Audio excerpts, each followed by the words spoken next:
The words to which I should like to call your attention this evening are to be found in the book of the prophet Isaiah, in the first chapter, verses 7 and 8. The 7th and the 8th verses in the first chapter of the book of the prophet Isaiah. Your country is desolate, your cities are burned with fire. Your land, strangers devour it in your presence, and it is desolate, as overthrown by strangers. And the daughter of Zion is left as a cottage in a vineyard, as a lodge in a garden of cucumbers, as a besieged city. Your country is desolate.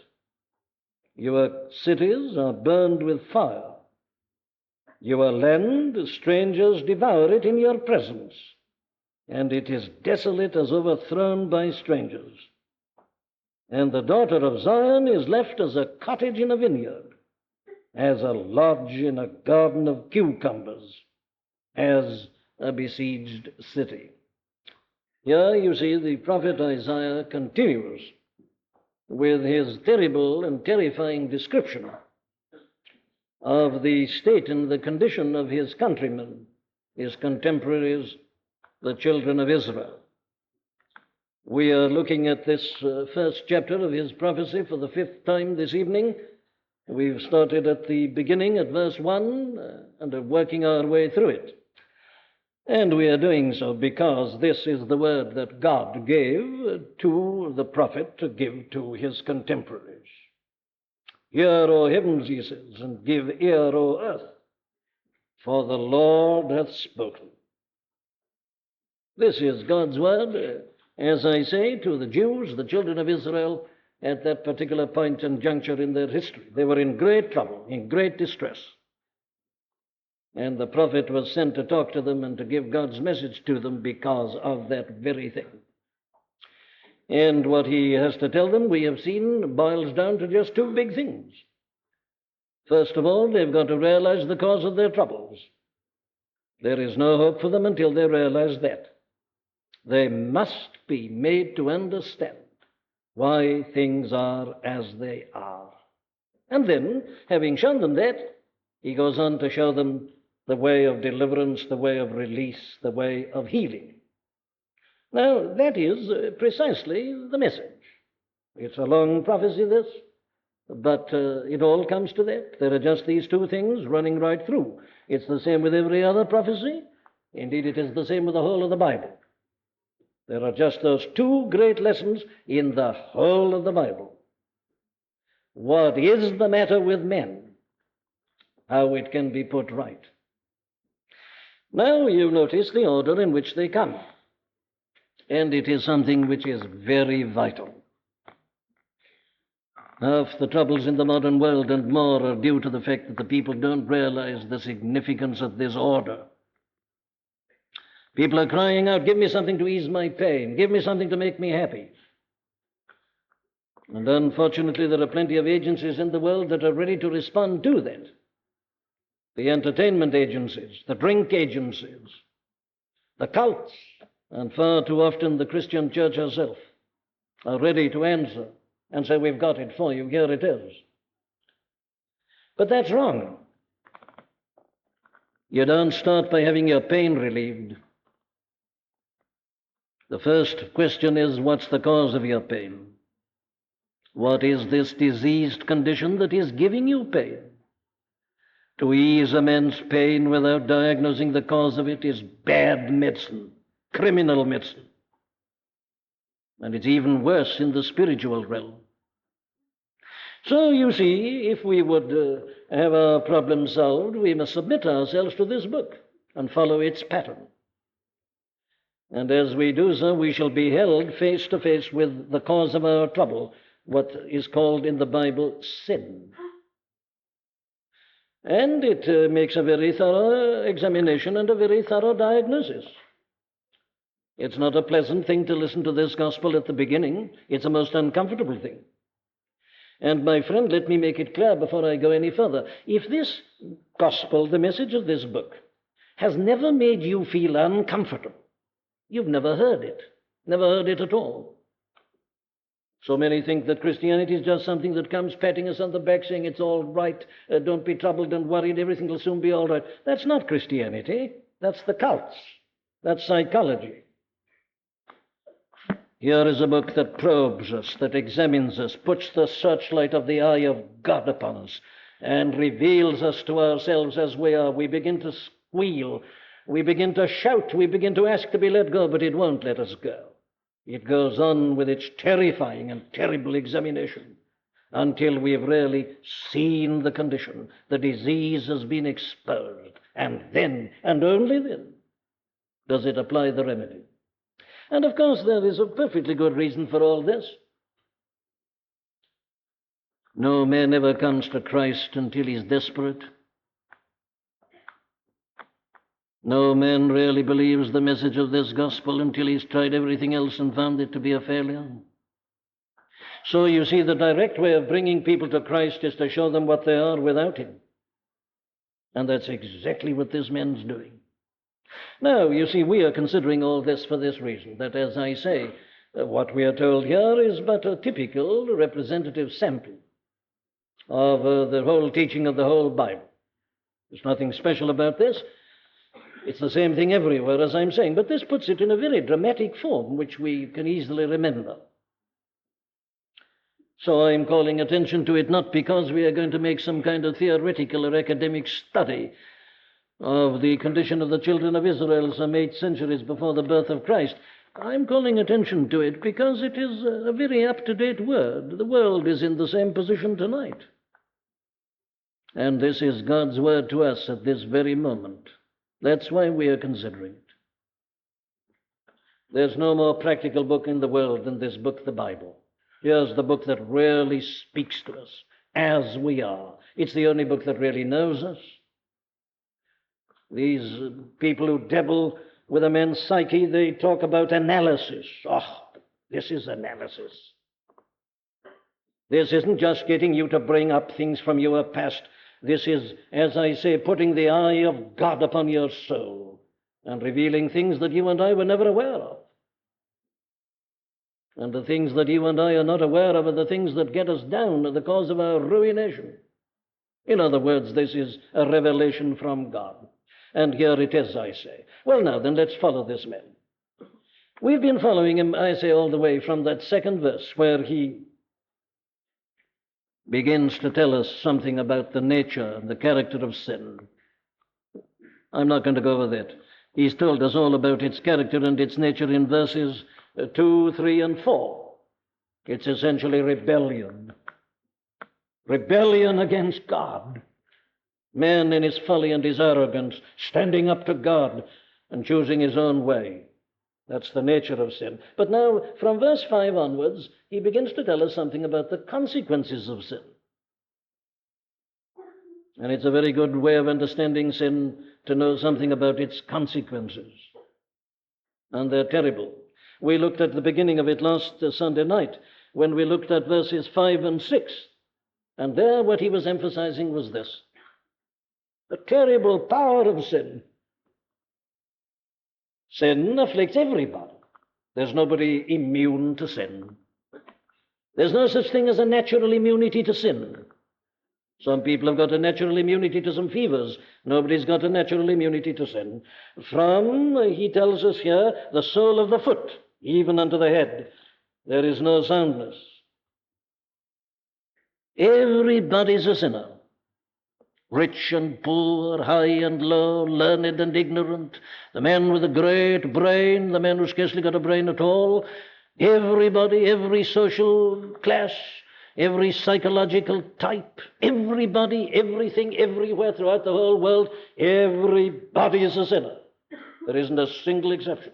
Never has been.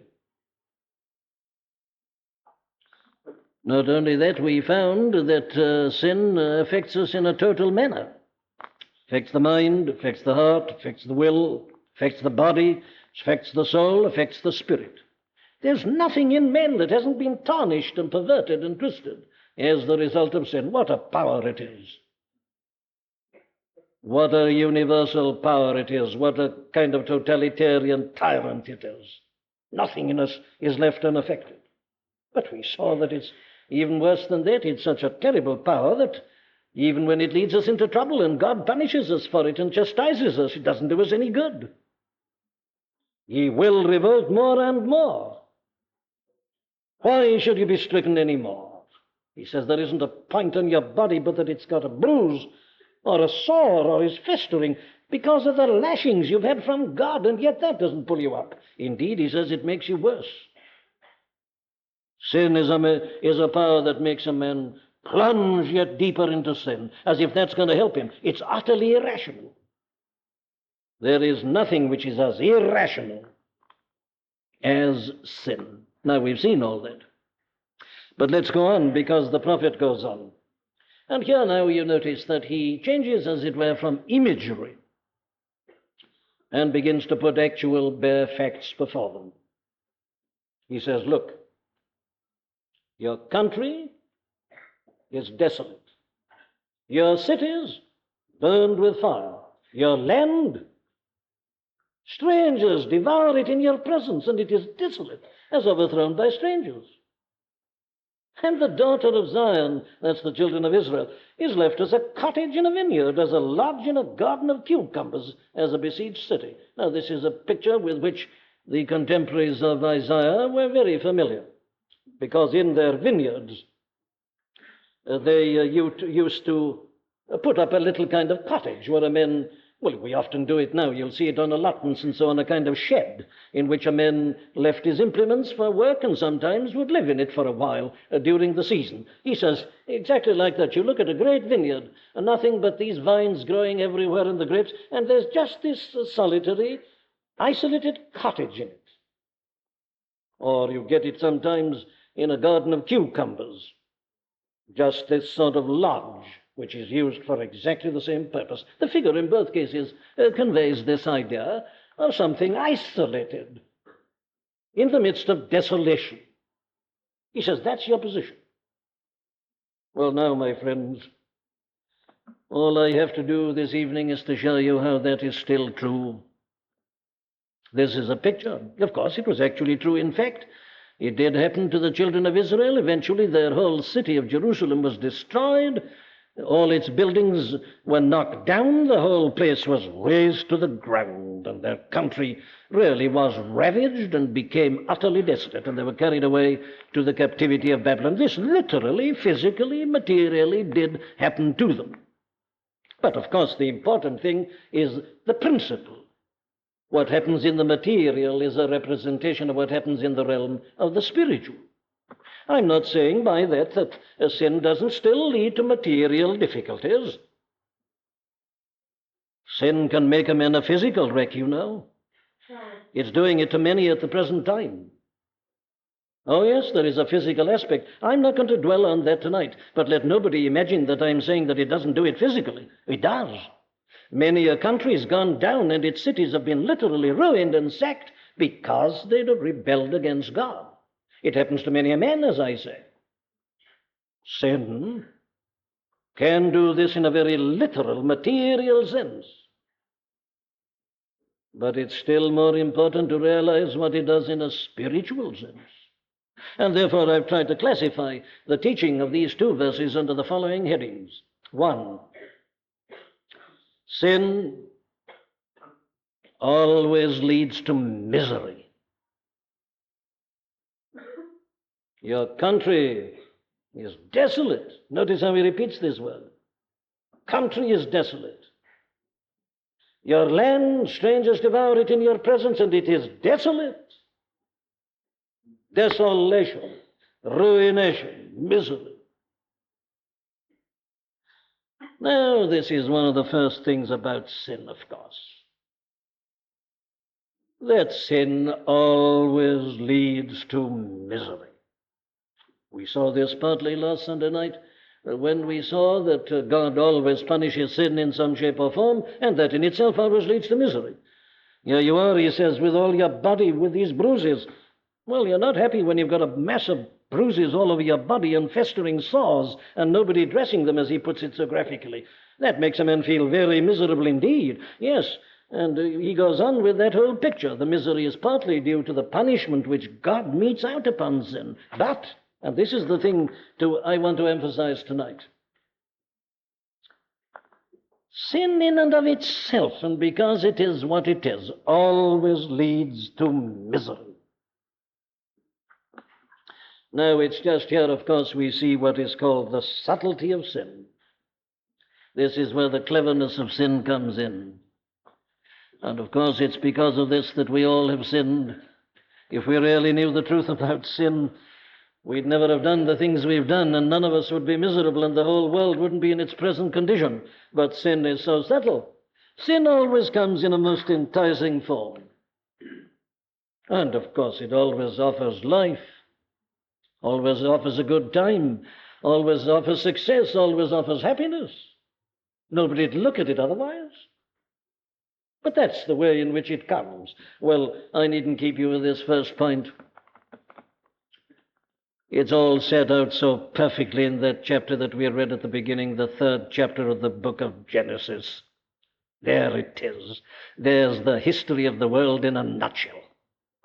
There is the one and only explanation of why the world is as it is at this very moment. Here is the only explanation as to why one hears what the poet has called the still, sad music of humanity. The groaning, the heartache, the misery, the wretchedness. The world's full of it tonight. It's trying to put on a bold face, of course, and a bright appearance, painting itself up, decking itself up, saying, oh, how wonderfully happy we are. What an artifact. What an artificial happiness. They even have to train the people who cheer, tell them when to start and when to stop. The whole thing's so artificial. It's all a pretense and a sham. It's all manufactured, worked up. Ersatz, we called it, in the war, wasn't it? What's the cause of it? Well, there it is, you see. Adam and Eve in paradise. Perfection. Not having to work with the sweat of their brows, not having a struggle with nature, not having to fight thorns and thistles. No, paradise. A life of perfection, a life of happiness and of joy. Why isn't the world like that tonight? Well, there's only one answer. The temptation that came to Eve and Adam. And what was it? Did the tempter come and say, do what I tell you and you'll be miserable? Do what I tell you, you'll lose everything. Do what I tell you and you'll have pain. Do what I tell you and you'll have to work for your bread and earn your living. Of course he didn't. He's not a fool. He said, look here, this is all right. All right as far as it goes. But after all, it's a very small life, this. This is a very limited life. What about that great prohibition there? What about that great commandment that you're not to eat of that particular tree? Ha! He says, what fools you are, how dull and stupid you are. Fancy listening to God. Fancy going on with this religious life. What? Not living at all. You don't realize the potentialities in you. You don't know what you've got inside you. You're being held in, you're being hemmed down. God's holding you and preventing your really expressing yourself and rising to the true dignity of your own greatness. Listen to me, he said. Don't listen to him, you listen to me. You eat of the fruit of that tree, your eyes will be opened. You'll be like gods. There'll be nothing that can stand before you. You'll know as much as he does. You'll have absolute control over yourselves. You'll have a life, why? You'll have opened a door, and you'll have a life of freedom, a life of liberty, a life of joy and happiness. Everything will be at your feet. Everything will be under your control, no longer under his. Now then, he said, look at it, it's here so simple. And Eve looked at the fruit, and she saw it was very good to look at. Of course. If temptation were not attractive to look at, nobody'd ever look at it. Temptations are always very attractive, good to look at. That's the most marvelous fruit in the garden. Look at it, look at the color, look at the form, look at the perfection, everything about it. That's how sin always comes. beguiling, enticing, bewitching. How attractive. Oh, I could illustrate this endlessly. This is the cause of the whole misery in the world tonight. That fool of a man looks at another woman and says, oh, what's my wife by the side of this one? Isn't that it? And that's only one illustration of 1,000, not to say 1,000,000. That's how sin and temptation always come. Full of beauty and of attraction, interest and excitement, always better than what we've got. Come along, says the devil. If you only listen to me, you'll have a marvelous life. That's what he always offers. But that is never what he gives. Never. It's all there in that 3rd chapter, my dear friend. Study that chapter. There's an epitome of the story of mankind. There's the sole explanation of the sorry history from beginning to end. Because sin is always followed by disappointment.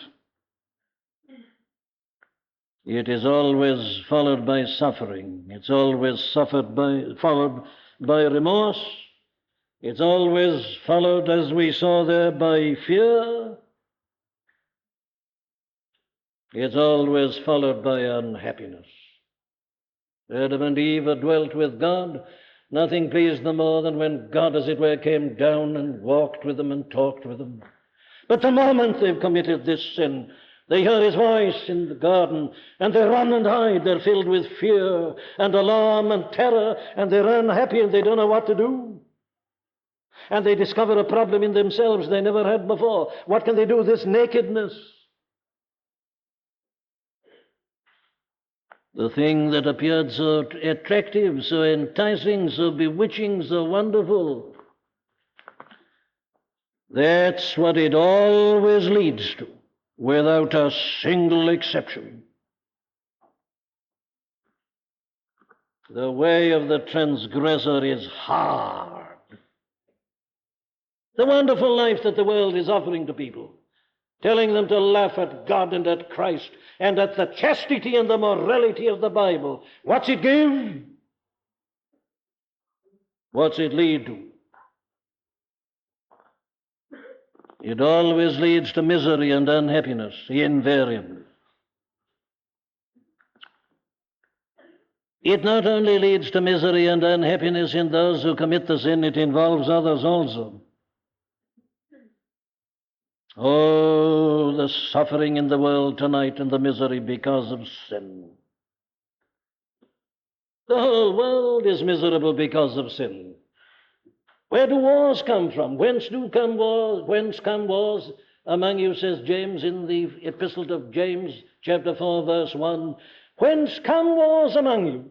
And wars are so devastating, they bring such misery and desolation. Wars are the greatest curse the human race has ever known. Where do they come from? He answers, even of your lusts that war in your members. Ye desire to have and have not. It's the whole explanation. Sin.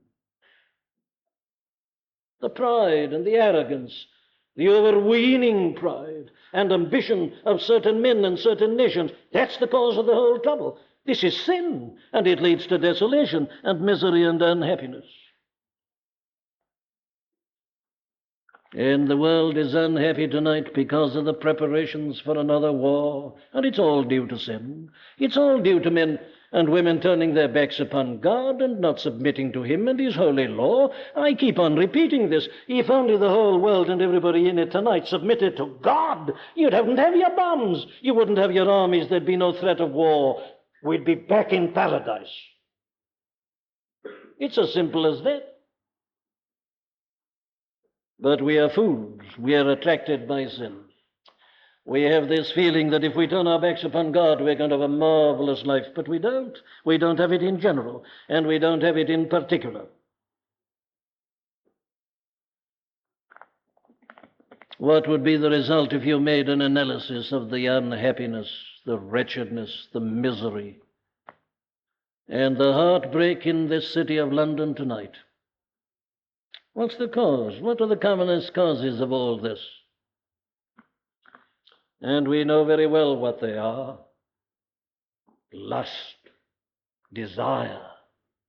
A man trampling things under his feet and saying, I must have it, I want this, why shouldn't I? There's something very beautiful about this. I've never seen this before. It's never happened to me like this before. And so he breaks his vows, he breaks the laws, gratifying his lust, his desire, his passion, and the suffering. Little children suffering, women suffering, men suffering, families suffering. Oh, my dear friends, sin always leads to desolation. It's an invariable rule. It can't help itself. Its very nature is to produce that. What's in the nature must come out, and it's a weed. It's a poison. It's a canker. And it always and inevitably leads, I say, to this inevitable desolation. Well, there's the first thing he tells us, but let's go on. The second thing he tells us that it does is to lead always to loss. Your land, strangers devour it in your presence, and it is desolate as overthrown by strangers. He says, your land, the land that belonged to you, it's been overtaken by strangers. They've come in, and you are just miserable, pitiful serfs and slaves in the country, and they're there devouring your substance in your very presence. And it's all been overthrown by strangers. He says, look at your cities. The cities you yourselves have built and your fathers built, the buildings that you were so proud of, what of them? Your cities are burned with fire. Your land, the land that you had, the land flowing with milk and honey, the land that was so fruitful, the land on which you lived and the fruit of which you enjoyed. Look at it. What is it? Well, strangers devour it in your presence, and it is desolate. They take everything out of it and put nothing back into it. They don't manure it. They don't till it. They just want the proceeds, and they leave it a barren, desolate wilderness, overthrown by strangers. Now, I say the spiritual principle here is a perfectly simple one, and it's everywhere taught in the Bible. It's this: sin is always a total loss. Again, you see, it comes offering us everything. Actually, it robs us of everything we've got. It's a total loss. Cities, land, taken, ruined, turned into desolation. What do you mean, says someone? Well, what I mean is this. Let me divide this up for you in this way. I say that sin is a total loss. My first reason for saying that is this, that sin never gives us anything of value. That's the first step, isn't it? It offers to give us so much. Now, to start with, it never gives us anything that is of any real value to us. Had you ever thought of that? Look at the glittering prizes that the world is offering tonight, the world that ridicules Christianity, the world that laughs at religion and raises the laugh, the clever men.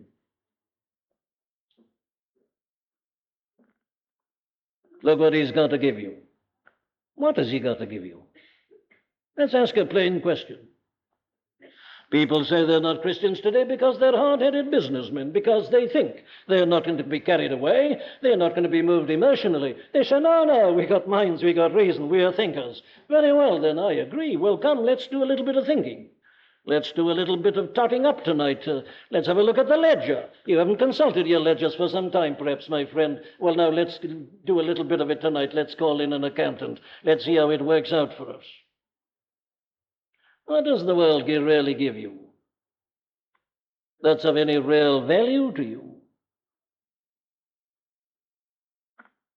What is all the entertainment that the world is so mad about at the present time? What's it really give you? What have you got to live on? How better are you after having had it? You see, sin is like these commodities that are advertised to us. Wonderful. Look at the color, they say. Marvelous, but it's nothing there. It's just something puffed up, and it collapses when you put your teeth to it. It seems you've got a big something to eat, but it's all air, puffed, collapses. What does the world's entertainment really give you? What does it give to your mind? What's it give to your spirit? What's it give to your soul? Does it help you to live? Does it uplift you in the realm of your whole outlook upon life? Does it help you when you're taken ill, when you're desperately ill, I mean? Not when you've got just a bit of a cold and can't read anything intelligent and just want to be entertained. I mean when you're desperately ill. What's it give you? What's it got to offer you? Nothing. It's a mockery. You don't want it. Oh, I mustn't keep you. Take everything that the world has got to offer you tonight, which is opposed to this. And when you really analyze it, you'll find you've got nothing. There's nothing there. Let me sum it up then by using the words of the Apostle Paul. Here he is writing his epistle to the Romans. Men and women who'd been living that sinful life, they're no longer in it. And this is how he puts it to them. He says, when you were the servants of sin, you were free from righteousness. What fruit had you then in those things whereof you are now ashamed? Look here, says Paul, let me take you back across your life. Now, there were things you used to do. You don't do them any longer. You're ashamed of them now. But tell me this, what profit did you have in them even when you did do them? You see, the preacher isn't a man who lives in a glass case. He isn't a man who's out of this world. I'm a man like everybody else, and I read my newspapers, and I listen to the wireless when I've got time, and look at the television when I'm too tired to do anything else. And I notice what's happening, you see, and I get the impression that if you really want life, and if you really want to get returns, if you really want to get something out of life and get a kick out of life, well, the more you drink, the better it is. Drink comes into every play almost, introduced at every point. No two people can meet, but they've got the glass in one hand as they're shaking. It's there. It's always, have you noticed it, in the front? Alcoholic drink. This is the thing that makes life life. This is going to give you something marvelous, and everybody's talking about it and boasting about it. This is the thing. What does it really give you? What does it really give you? Well, it seems to me that it's come to this, that men and women today are so miserable and so unhappy that they have to drug themselves to persuade themselves they're happy. That's what it really is. But they say you can't have a good night unless you have a drink or two. You can't be convivial. You can't have a really animated conversation. There'll never be any brilliance. Won't there? My dear friend, you try without it. Is man so fallen? Is he so bereft? Is he so bankrupt that he's got to be drugged, I say, and his highest qualities of all put out of action before he really can be convivial and pleasant and genial and speak in a manner that's entertaining? Has it come to that? No, these things have got nothing to give us. I've said it from this pulpit before, and it's a strict scientific statement. Alcohol is not a stimulant, it's a depressant. That's a pharmacological fact for you. It's nothing but a depressant. And all the supposed stimulus, it's not there. It doesn't give you anything. What it does is to release that which is most primitive in you by knocking out your higher centers of control. That's only an illustration. It's true of sin in every realm and in every department. It never gives us anything. But I must go beyond that. Sin not only never gives me anything, it always robs me of my most priceless possessions. And this is the terrible thing. Look at your cities, says Isaiah. Look at your country. Where are your cities? Where are your buildings? Look at your land. Look at it. It's become a barren wilderness. And it's all because of these strangers that have come in and have conquered you and have robbed you of it all. My dear friend, sin always does this. There's a classic example of this in the New Testament. It's called the parable of the prodigal son. Here's a man who said, give me my share of the goods. I want to go to that far country. I can do better with my money there than I ever can here with you. Stick in the mud. You never advance. You never know anything. That far country, that's the place. Give me my share. Off he goes. And he was going to make a fortune. But he found himself penniless with the swine and the husks in the field. Nothing left. And all this is a parable. Sin always robs us of everything that is best in our possession. What do you mean, says someone? Well, let's go back again to the beginning. Look what sin did in that first sin committed by Adam and Eve. What did they lose? They lost the biggest and the best things they'd ever had. God made man in his own image. He made him with an original righteousness. He made him as God's friend. He made him as God's companion. He made him as one who enjoyed God, and he put him in that wonderful paradise. He gave him peace. He gave him joy. He gave him the hope of eternal glory and of immortality.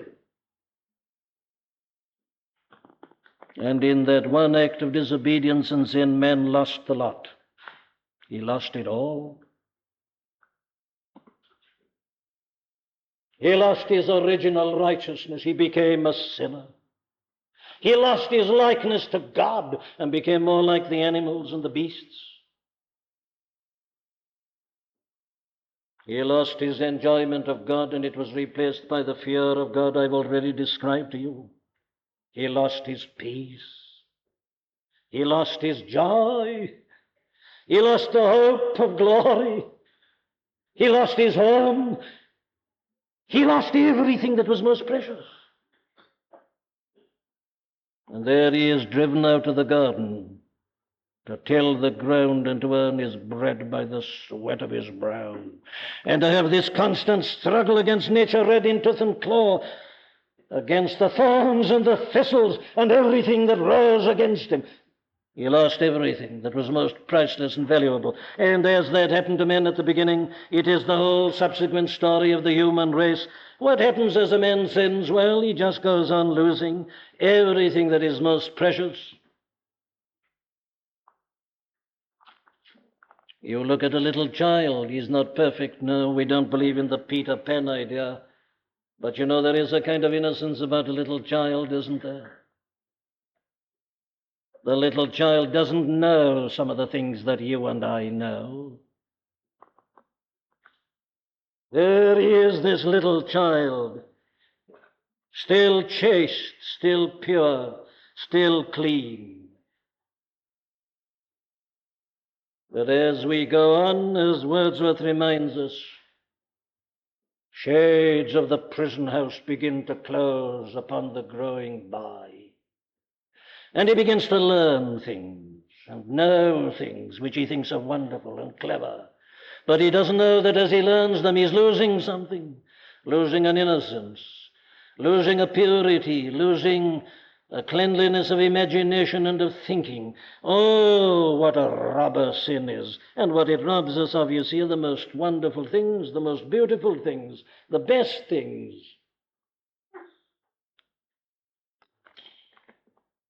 It is sometimes said, isn't it, that the best and the greatest things have been done in the world by young people. There's a sense in which it's broadly true. And you know why? Well, I'll tell you. While people are still young, they're hopeful. And they want to make things better. And they believe they can be made better, and they make an effort. As they get a little bit older and reach middle age, oh, they say, is it worth it? Oh, put up with it. Do as best you can, get the maximum out of it. As men and women get older, they become a little bit cynical. They become doubtful. And they put the brake on enthusiasm. There's no longer any hopefulness. And they are more and more selfish and less unselfish. Oh, they say he's young. He'll grow up. He'll learn a thing or two. He doesn't know he's born yet. And the cleverness and the cynicism come in. What's happening? Oh, this is sin robbing men of his most priceless possessions and reducing him in the end to nothing but a mass of cynicism and worldly wisdom and utter despair and hopelessness. And as I said at the beginning, I could illustrate it all, even in terms of the physical body. Your bright fellow with his drink, look at his liver. Watch it. And the disease process that goes on it, he's not aware of anything. He'll know nothing until it's too advanced for anything to be done, probably. But there it is, it goes on. Sin It's always taking something out of you. It's always robbing you of nervous energy, robbing you of purity, robbing you of your physical stamina, robbing you of all your uplifting idealistic ideas and reducing you to a mere mass, I say, of cynicism and of disease and of decay. It's always a dead loss and a total loss. But then I must hurry on to this. It is always also a slavery. Your land, strangers devour it in your presence, and it is desolate, as overthrown by strangers. Here you are, he says, you're in your own country still, but instead of being the bosses, you're the slaves. The others have come in, they've conquered you, there you are, you've got to do what you're told, it's your own country, but while you are looking on, there they are, eating off the fat of the land and leaving the mere refuse and remnants to you. That's your position, he says. What's that? Well, that's just a graphic description of slavery. And that is, of course, the truth about life of sin. And it means that you're mastered by an alien power. It means that you're mastered by strangers, by the enemies, the devil, the world, and the flesh, and all the principalities and powers. I don't stay with this because I've touched on it before, but sin, my dear friend, is nothing but slavery. And the tragedy of men and women in sin tonight who are not Christians is that they're just utter slaves. Slaves to desire, slaves to lust, slaves to drink, slaves to gambling, slaves to the things to do, slaves to the social round. Oh, the poor, pathetic slaves. They think it's marvelous, it's freedom, it's wonderful. They regard religion as slavery. And there they are, absolutely held in and shut down by their surroundings and circumstances and all these forces and powers within. And they're not only that, they're utterly helpless. They can't do anything about it. If they could, they would. Some of them, poor things, get so desperate that they commit suicide. It's an attempt to get free. They've been struggling. They don't do that suddenly. They've been struggling for years. They would say, I want to get out of it all, and they can't get out of it all. Some of them emigrate. Some of them resign from great posts and go off into the country somewhere. This is because of the slavery, and they're absolutely helpless. And not only that, they're filled with shame. Did you notice this terrible phrase? What a pregnant phrase it is. Your land, strangers devour it in your presence. That's what makes it so terrible. If they'd carted you away and did it when you were not there, it wouldn't be quite so bad. It's humiliating even then. But it's still worse. They devour it in your very presence. And that's a terrifying picture of a man in sin. He's looking on at himself, as it were. And he says to himself, is it conceivable that I'm still the same person as I once was? I remember a time when I wasn't like this. I had hopes. I had desires which were beautiful. I was optimistic. I believed that something could be done. I hadn't lost my character, my purity. I hadn't lost my honor. I hadn't broken my word. Where is the man I once was? Strangers have devoured it, and he's looking on while they're devouring it. He sees himself. He looks at his face in the mirror, and he sees the degeneration, the shame that accompanies it all. Our Lord has summed this up in a terrifying phrase. You remember it? He says, the strong man armed keepeth his goods in peace. Man in sin is like the heir of a great estate who's been conquered and has to work like a slave in his own estate.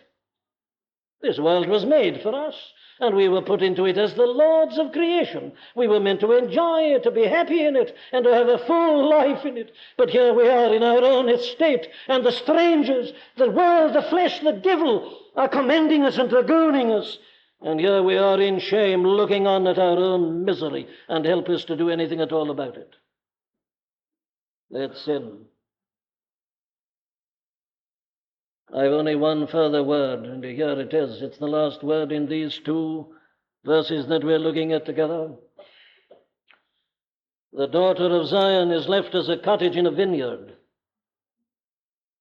as a lodge in a garden of cucumbers. Oh, what a tragedy. Do you know the final truth about sin?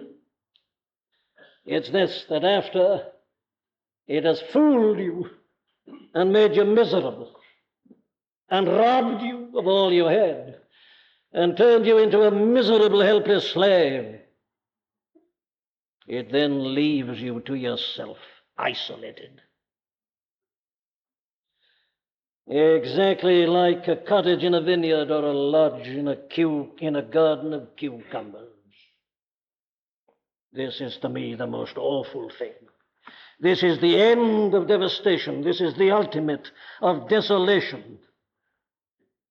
That sin, having taken all out of me, having fooled me and robbed me, leaves me at the end as a lonely, isolated, miserable wreck.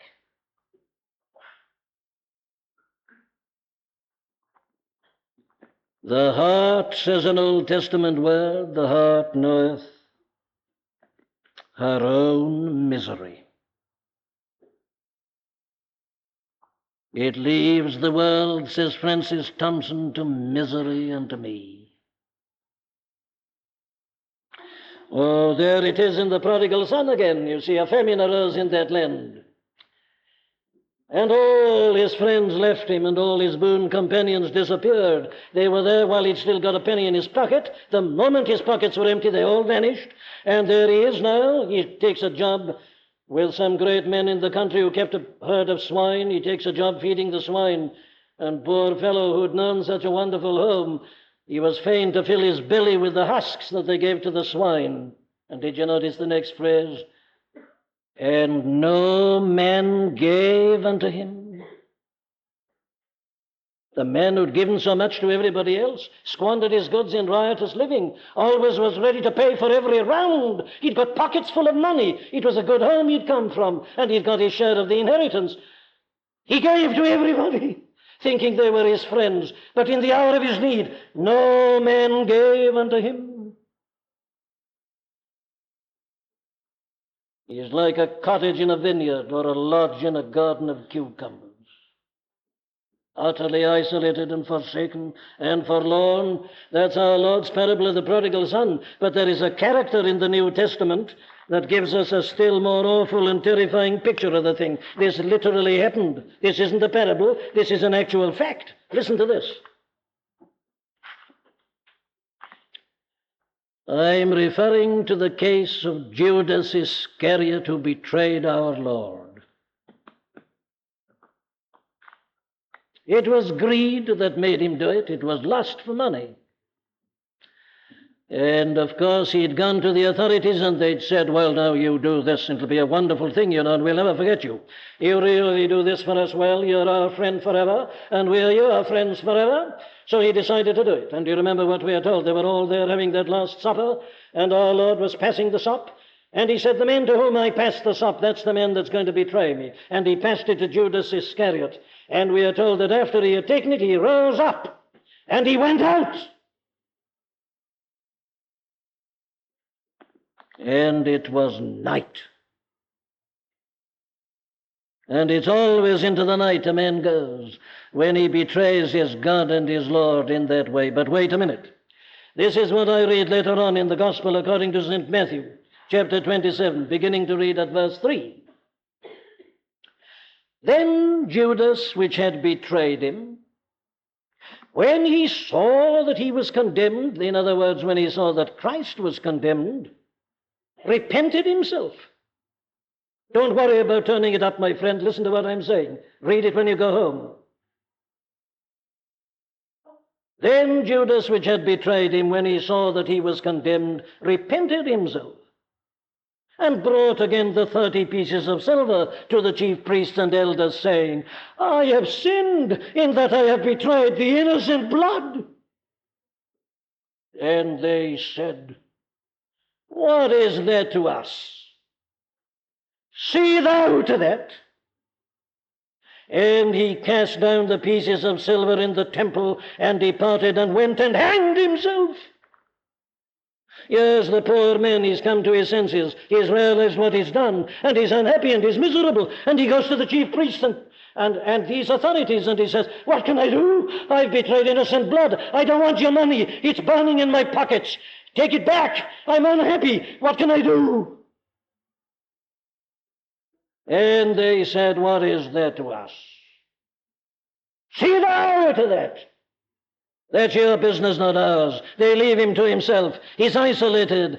Yes, he's like the lodge in the garden of cucumbers. He's like this bit of a house there in the vineyard that's set up for the men to live in. He's isolated. He's left no man gave unto him. See thou to that. And so, my friend, sin and its boon companions always do with us. They leave us to ourselves. When they've robbed us and exhausted us, they leave us as helpless hulks and tell us to get on with it as best we can.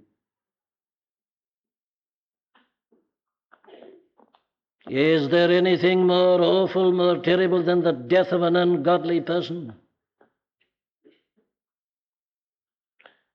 He's got to leave his family. He's got to leave his friends. Can't take them with him. He's got to leave his money. He's got to leave his profession. Got to leave his business. He's got to leave everything. Naked came I out of my mother's womb, and naked must I return thither. All he's lived for, he's got to leave it behind him. He can't take it with him. It's impossible. Where's he going? Well, he's going to pass through death. He's going out of the world into heaven, into the land beyond, from time to eternity. He's making this most vital journey a man can ever make. He's going out of the world, leaving everything. Where? He doesn't know.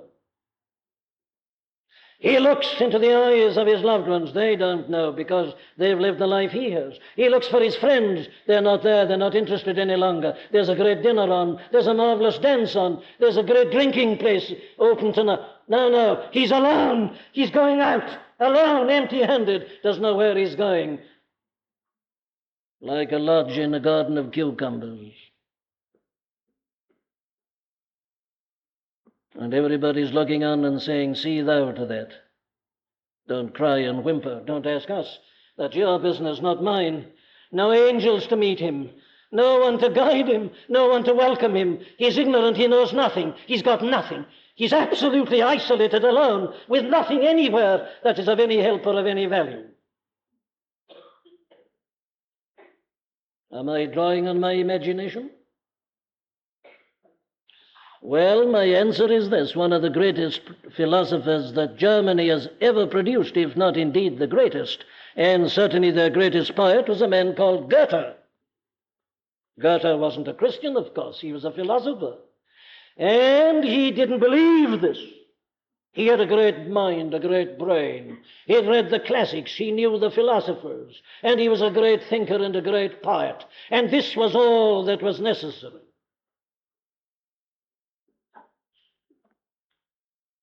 But there he is lying on his deathbed. Do you know what his last words were? They were these. More light. He was crying for more light. Why? Oh, because he was in an impenetrable darkness. And all his great brain and his great learning and knowledge and all his great friends couldn't help him. The darkness deepens. And no man gave unto him, and he could but cry out, more light. But he didn't know the only one who could give him the light. He couldn't sing the hymn that we are so fond of, Abide with me. Fast falls the eventide, the darkness deepens. Lord, with me abide. When other helpers fail and comforts flee, help of the helpless, oh, abide with me. Hold thou thy cross before my closing eyes. Light through the gloom and lead me to the skies. Heaven's morning breaks and earth's vain shadows flee. Help of the helpless, Oh, abide with me, my dear friend. Are you ready for that last journey? Will you have someone to call to and to cry to whom you know will answer you at that awful moment? There's only one who can do it. He is this blessed Son whom God sent into the world to take away our guilt, to die in our stead, and to bear our punishment, to reconcile us to God, and who has gone on before us and says to all who believe in him, let not your heart be troubled, ye believe in God, believe also in me. In my Father's house are many mansions. If it were not so, I would have told you. I go to prepare a place for you, and if I go and prepare a place for you, I will come again and receive you unto myself, that where I am, there ye may be also. That's the only way. And John Bunyan has immortalized it once and forever in the crossing of Christian and all the other saints. Even in the river, they hear the voices from the other side. They're awaiting them, and the Son of God is with him in the river. He'll never leave us nor forsake us. You see, the contrast between sin and gospel is this, that sin fools us, robs us, leaves us helpless, leaves us hopeless, leaves us isolated.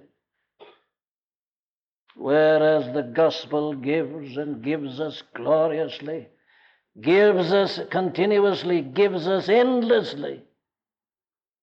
And the one who gives is the greatest gift of all, and he will never leave us nor forsake us if we believe in him.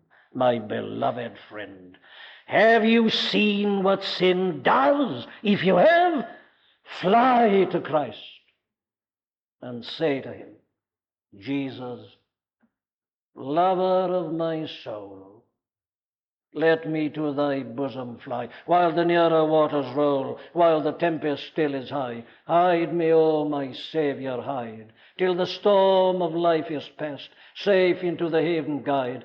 Oh, receive my soul at last. And he will, and you'll never be alone again. And he'll begin to shower the riches of his grace upon you. Turn to him and begin to receive. Amen.